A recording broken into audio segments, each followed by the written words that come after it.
महाराष्ट्र और झारखंड दोनों ही राज्यों का जनादेश आ गया है। सबसे बड़ी जीत, अब तक की सबसे बड़ी जीत बीजेपी को हासिल हुई है। महाराष्ट्र में कौन बनेगा मुख्यमंत्री, ये है सवाल, क्योंकि महायुति के जो घटक दल हैं वो दावेदारी पेश कर रहे हैं मुख्यमंत्री पद को लेकर। लेकिन हम आपको सीधे ले चलेंगे नागपुर, जहां मौजूद है हमारे सहयोगी आनंद प्रकाश पांडे। देवेंद्र फडणवीस के घर के बाहर से वो हमारे साथ जुड़ रहे हैं। आनंद, आपसे जानना चाहूंगा, आप तो महाराष्ट्र में सड़कों पर पोस्टर लगने लगे हैं देवेंद्र फडणवीस के को मुख्यमंत्री बताते हुए।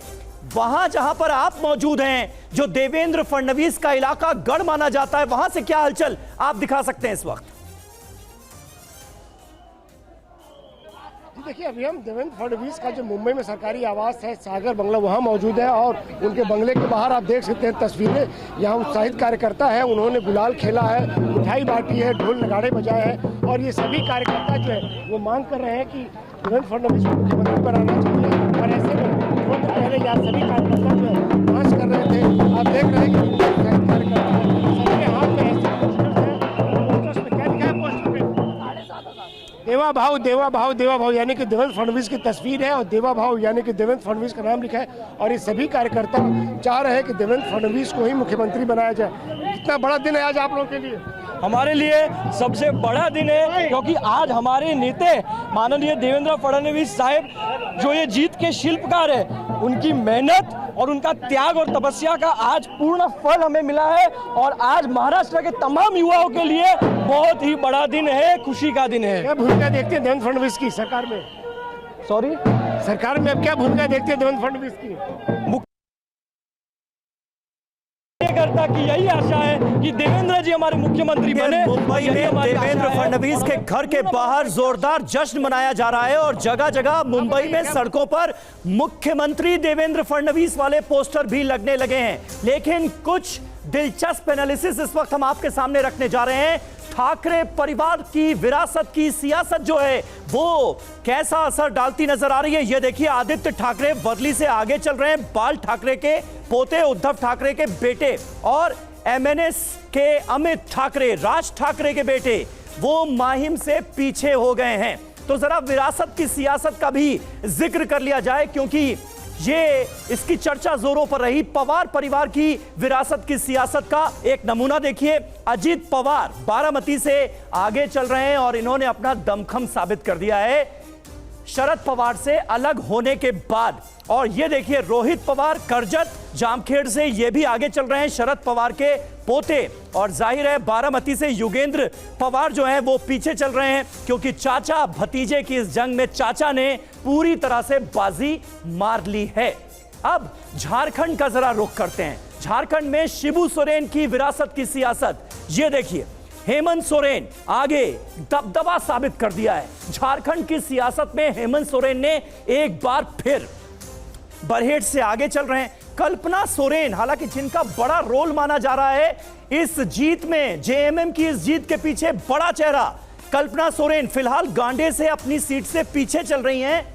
शिबू सोरेन की बहू बसंत सोरेन, बेटे शिबू सोरेन के, ये भी दुमका से पीछे चल रहे हैं। और सीता सोरेन, जिन्होंने बीजेपी ज्वाइन की थी, वो भी पीछे चल रही हैं शिबू सोरेन की बहू। तो ये विरासत की सियासत का जो एक आंकड़ा है वो भी अपने आप में बड़ा इंटरेस्टिंग है। अब आपको बताते हैं पार्टी विभाजन का नतीजा क्या हुआ, क्योंकि असली शिवसेना कौन, असली एनसीपी कौन, इस पर भी लोग नजरें गड़ाए बैठे थे। शिवसेना शिंदे ने, यानी जो शिवसेना है, उसने 81 सीटों पर कैंडिडेट उतारे थे और 54 सीटों पर जीत हासिल हुई है। 54 सीटें। स्ट्राइक रेट देखिए क्या शानदार रहा है, 66.7% का। यानी एकनाथ शिंदे ने पूरी तरह से यह साबित कर दिया कि महाराष्ट्र की सियासत में उनका दबदबा है। और असली शिवसेना कौन सी है, यह भी आप कह सकते हैं महाराष्ट्र की जनता ने उस पर मोहर लगा दी है। जिसका सबसे ज्यादा नुकसान हुआ वो है उद्धव ठाकरे। उद्धव ठाकरे का जो आंकड़ा था वो यहां से चला गया। बहरहाल जल्दी से अब हम रुख करते हैं पवार फैक्टर कितना काम किया। अजीत पवार ने अलग राह चुनी शरद पवार से अलग जाकर, और उन्होंने भी यह साबित कर दिया कि असली एनसीपी अजीत पवार वाली एनसीपी है, 59 सीटों पर कैंडिडेट, 38 सीटों पर जीत। स्ट्राइक रेट देखिए 64.4% का, यानी एक बड़ा मैसेज भी कहीं ना कहीं ये जनादेश दे रहा है। पार्था जरा हमारे साथ आए, हमारे डेटा मुशाए वो हमारे साथ आएंगे। और पार्था, मैं आपसे जानना चाहूंगा, मैं बस ये जानना चाह रहा था, देखिए बहुत ही क्लियर मैंडेट है एकदम। मतलब कहीं कुछ भी फ्रैक्चर तो दूर दूर तक नजर नहीं आ रहा। जो लोग रिजॉर्ट पॉलिटिक्स की तैयारी कर रहे थे, खरीद फरोख्त, ये सब का कोई स्कोप ही नहीं बचा। कोई स्कोप। लेकिन मैं आपसे बस ये जानना चाहूंगा, अब महाराष्ट्र आपने खोल दिया, महाराष्ट्र में ऐसी कितनी सीटें थी जहां बीजेपी और कांग्रेस के बीच डायरेक्ट टक्कर थी, और वहां पर क्या हुआ? देखिए टोटल 75 सीट्स था। अगर मैं आपको दिखाऊं 75 सीटों पर बीजेपी और कांग्रेस के बीच डायरेक्ट फाइट था। और ये देखिए, ये मैप से दिखाएंगे। हाँ। ठीक है, थोड़ा सा बीदर में कांग्रेस रेजिस्टेंस दिया, बाकी पूरा साफ। ओहो, ठीक है, ये जो ब्लू से हमें नजर आ रहा है ये कांग्रेस है। विदर्भ में वो भी फाइट देती हुई कांग्रेस नजर आ रही है। आप देखिए ओवरऑल सीट टैली में देख लेंगे तो देखिए जो आपका 75 में 59 में बीजेपी आगे, कांग्रेस से 13 में आगे, और आदर्श आप देखेंगे एमआईएम एसडीपीपी ये लोग 2 और 1 सीट में आ गए। ये एक बहुत बड़ा यहां से टेक अवे पॉइंट हमें नजर आ रहा है। बीजेपी 59 सीटों पर, कांग्रेस 13 सीटों पर। हाँ। और ये वो 75 सीटें हैं जहां बीजेपी और कांग्रेस के बीच महाराष्ट्र के अंदर डायरेक्ट फाइट थी। और ये देखिए, आपके जस्ट 6 महीना पहले ये सेम 75 सीटों कैसे वोटिंग किया। इसमें बीजेपी 25 में आ गया था लोकसभा चुनाव में, कांग्रेस 30 में आ गया था। ठीक है, अब देखो उद्धव यहां पर पलड़ा भारी था कांग्रेस का। लोकसभा से विधानसभा में तस्वीर बिल्कुल बदल गई, एकदम बदल गई। अभी देखिए कांग्रेस बीजेपी देख लिया तो मुझे लग रहा है एनसीपी का दोनों गठ का डायरेक्ट फाइट का हमको देखना चाहिए। उसका क्या सिचुएशन है, शरद पवार वर्सेस भतीजा। यस, ठीक है। तो अगर मैप व्यू में मैं चला जाऊं, टोटल 37 सीट्स है जहां पर NCP Sharad Pawar versus NCP का फाइट हो रहा है। ठीक है, और ये देखिए, ये जो वायलेट कलर आपको दिख रहा है ये क्या है? अजीत पवार। ठीक है, तो एक्चुअली आप गिन सकता है आप शरद पवार, ये जो हरे से छींटे नजर आ रहे हैं ये शरद पवार, तो आप गिन सकता है। आप समझ लीजिए सीट टैली में आप देख लीजिए 28 में क्या है? अजीत पवार आ गए, अजीत पवार आगे, और शरद पवार 7 सीटों पर सिमटते हुए नजर आ रहे हैं। 1/4। दादा ये हो क्या गया? मतलब किसने सोचा था कि महाराष्ट्र की सियासत के इतने बड़े छत्रप माने जाने वाले, राजनीति के चाणक्य कहे जाने वाले 7 सीटों पर सिमट जाएंगे भतीजे की बगावत के बाद? हाँ, अब देख लेंगे लास्ट वाला, I think Uddhav Thackeray versus आपका सिंधे। ठीक है, तो इन्होंने कितना सीट फेस टू फेस लड़ा था? 51 सीट्स। ओके, जहां पर डायरेक्ट फाइट हुआ था। ठीक है, इस 51 में यानी ये उद्धव ठाकरे वर्सेस एकनाथ शिंदे। अब देखेंगे ये जो पिंक कलर है ये उद्धव ठाकरे हैं। ठीक है, और ये जो ब्राउन कलर है तो आप देखेंगे ये जो कोस्टल बेल्ट में देखिए 1 सीट छोड़कर बाकी सब साफ हो गया। राइट, ये नॉर्दर्न महाराष्ट्र में पूरा खत्म हो गया।